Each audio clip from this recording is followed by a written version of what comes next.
Nandito ako sa Malabon Grand Hotel and Casino. So I'll be checking here overnight. Yeah, pakita ko lang sa inyo yung itsura ng hotel na to, no, guys. So yun ang itsura niya. So we are room number 1. Let's see.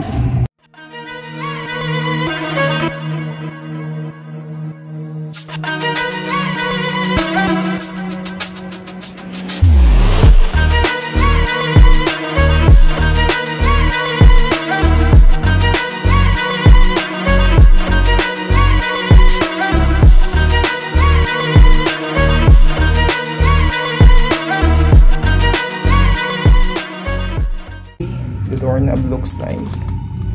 Buksan natin. May mabuksan. Let's check. Yun.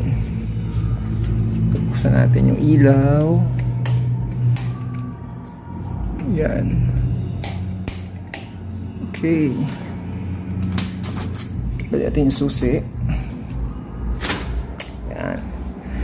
Oh, not bad, ah. So, sara mo natin yung pinto.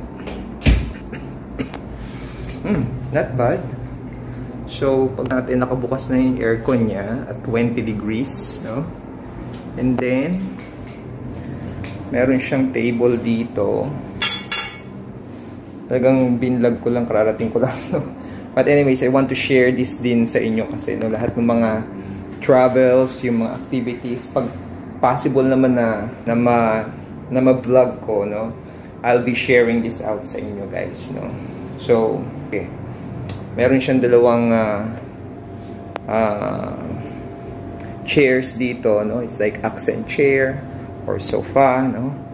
And then meron siyang window dito. May lagayan din siya ng damit dyan.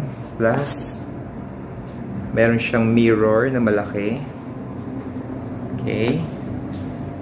And then, meron siya dito table. Side table. Nabubuksan siguro yan, pero hindi ko mabuksan. Mamaya na lang. And then, the bed. Ganito itsura niya. May salamin din dito. Yan. Itsura niya. And then, meron siyang parang office table. If you want to work here, kung may dala kang computer. And then, meron siyang upuan din ulit, no? Meron ding hangiran ng mga damit. So far, okay naman siya. Not bad, no? May towel na kasama. Malaki rin yung kama niya. Pero, ang reserve kasi, isahan lang kami, no? But, I don't know, single siguro din yan. Or pwede rin siguro twin sharing. And, this is how the bathroom look like. Fairness, maganda ang bathroom niya. Malinis, no? So, yan. And they have also toothbrush, soap, no? And may toiletries na rin. Yan yung salamin niya. Okay. And then, yung itsura ng toilet bowl. Meron siyang trash can dito. And, ayun yung shower niya. May exhaust. Pag binuksan mo. And shower. And yan yung kanyang gripo. Not bad.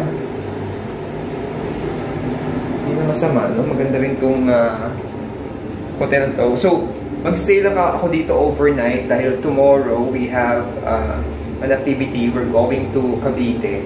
So, instead of driving early in the morning, mag-stay na dito para isang sasakyan lang naman yung aming gagamitin by tomorrow. So, yeah, so far okay din pala siyang delay. So, okay naman tong tong hotel na dito. Kanina meron kasing casino dito. And then they have an Oktoberfest ngayon na ginagawa doon sa labas. Akala ata nila sasama ako at makiki-join doon sa Oktoberfest. So, hindi daw pwede nakasando. But, yeah. Meron din flat screen TV, by the way. Ito yung kanilang telephone. Pwede kang tumawag doon sa front desk kung meron kang kailangan. And we will see yung wifi. Mukhang meron naman din. And then meron din dito mga lalagyan ng gamit, no? Yan. Tapos may drawer. Drawer. Cabinet, no? May cabinet. Yan. And tiled room naman siya. Maganda rin yung tiles niyan.